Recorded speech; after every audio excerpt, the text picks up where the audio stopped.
Hi dear students, welcome to one more session on microscopy, and today we are going to talk about the types of microscopy, and among the types of microscopy we would be concentrating on the difference between the bright field, dark field as well as the phase contrast microscopy. As you look into this picture, you can see in the first picture you get a bright background and the specimen is being stained. And in the second background, you can see that it has been found to be dark in nature and the specimen is being stained. And in the third one, you can see that it has been found that the background is somewhat grayish and the specimen looks colored also. Okay, so uh, what are the differences between these three different microscopies? The main difference is regarding the way it is being viewed. Now, in the case of bright field microscopy, the background has been found to be brightly illuminated, and in dark field, it has been found to be darkly illuminated. And in the case of phase contrast, small changes or shifts in the phase shifts within the light is being amplified, and you get a better changes and the brightness is being varied at different points and you get a better viewing of the object uh, being viewed.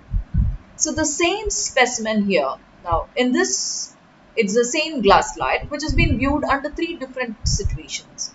So in three different microscopy, when the same specimen is being viewed, you get better details when it comes to the phase contrast microscopy. So let's explore what are the differences or what makes these different microscopies different.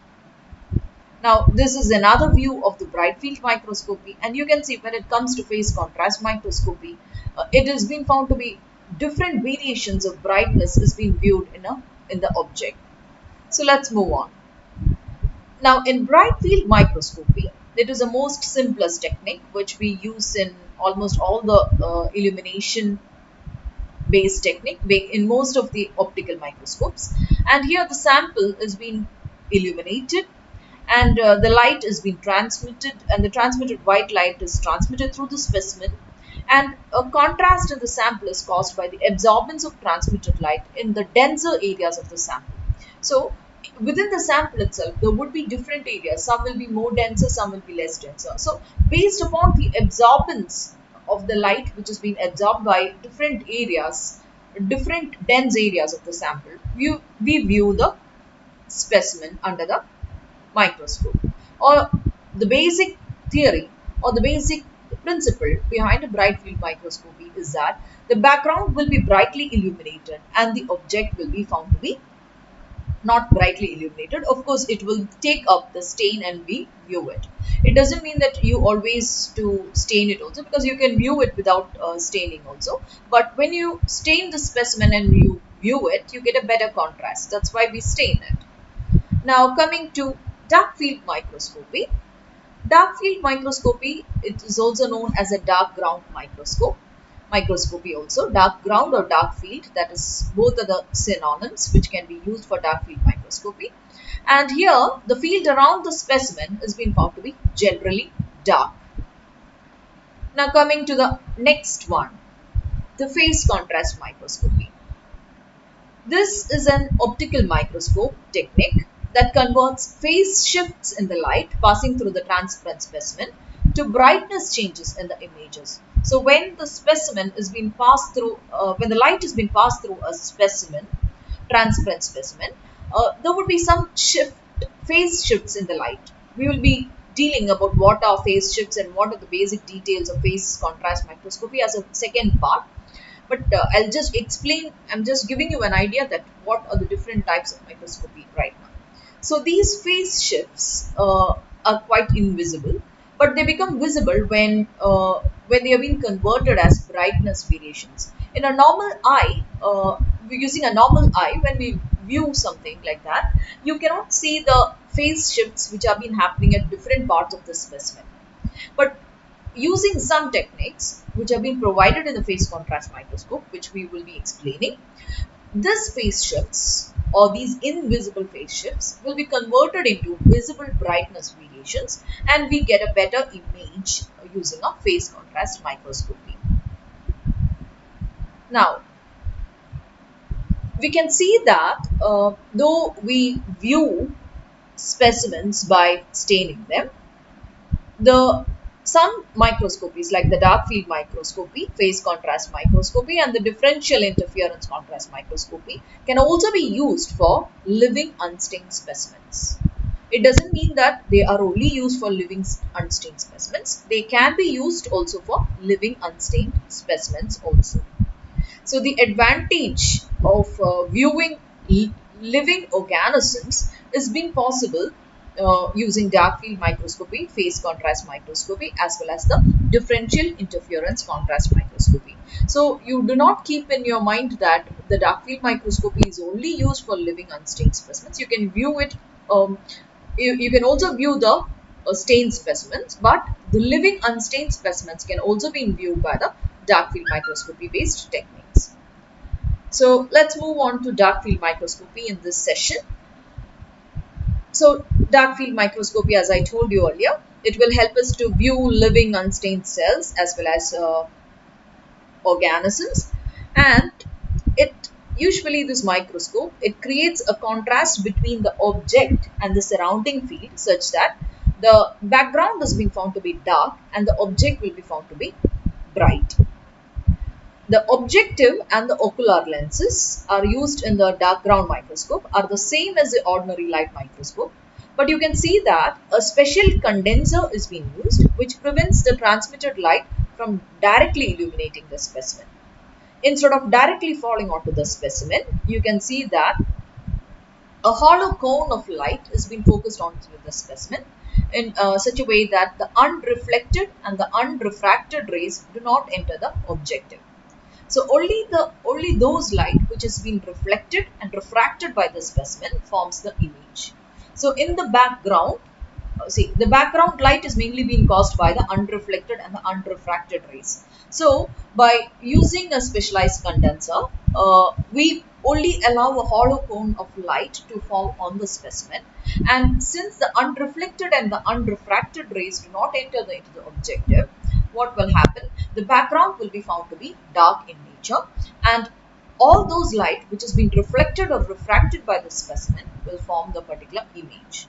Now let's just look at the parts of this dark field microscope. You can see if you have a specimen over here, this is the specimen, sorry. So in the microscope, this is the light source and there is a dark field stop, okay, and there's a condenser called the Abbe condenser. So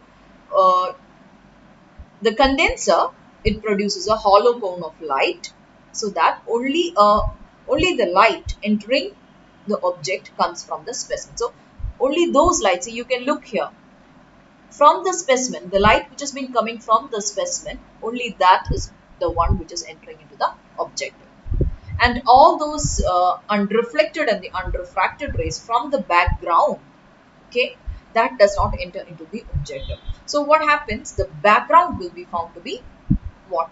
It will be dark in nature and the specimen will be found to be brightly illuminated. Now if you go to, let's talk about the principle just same way as we have told you.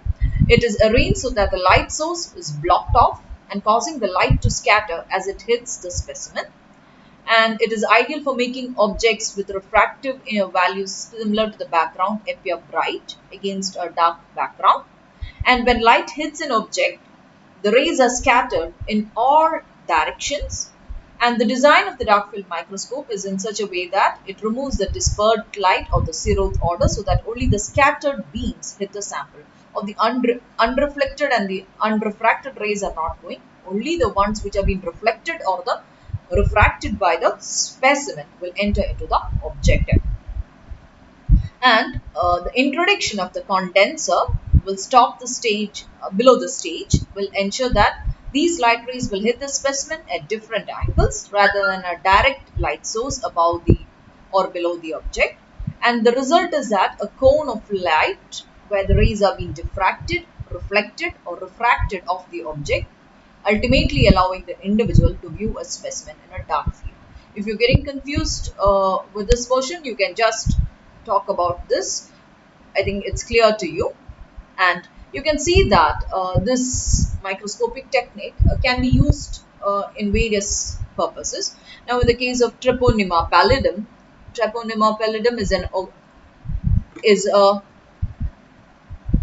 is a causative agent of syphilis, and you can see that for the diagnosis of Treponema pallidum, you can use the dark field microscopy, in which Treponema pallidum, this is Treponema pallidum, which causes syphilis. You use a technique of dark field microscopy, and this is another picture showing Volvox.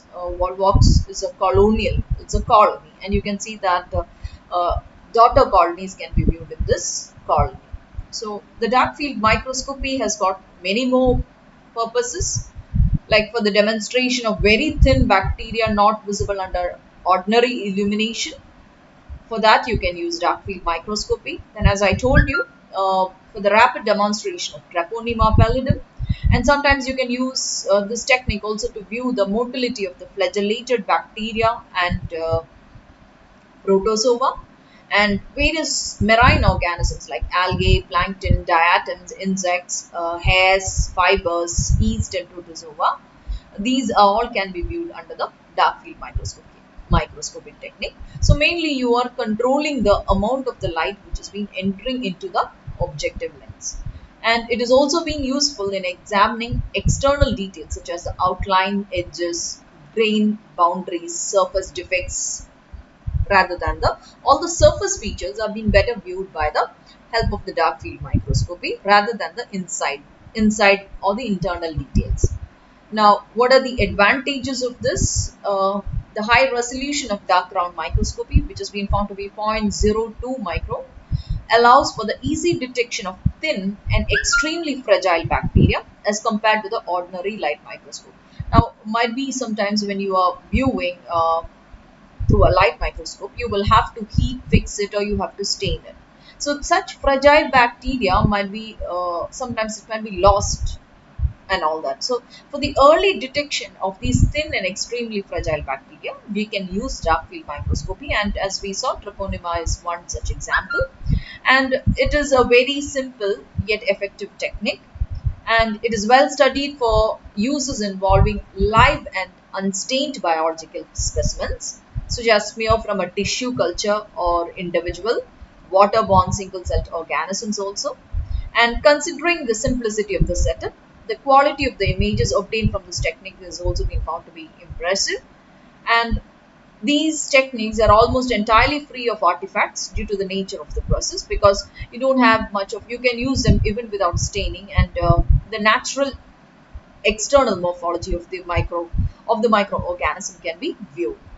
And a researcher can achieve a dark field by making modifications in his or her microscope. Even in the normal microscope, if you make a certain modifications, you can view it under as a dark field microscope. Now, coming to the disadvantages, the main limitation is that the low level light levels which have been seen in the final image, but the sample must be strongly illuminated, and sometimes the damage could be caused to the sample also, because sometimes if you are viewing living specimens, when they are getting strongly illuminated, probably it could cause damage to the sample. However, whatever be the technique, of course, dark field microscopy has its own advantages, and it has been widely used in various purposes, as we had mentioned earlier.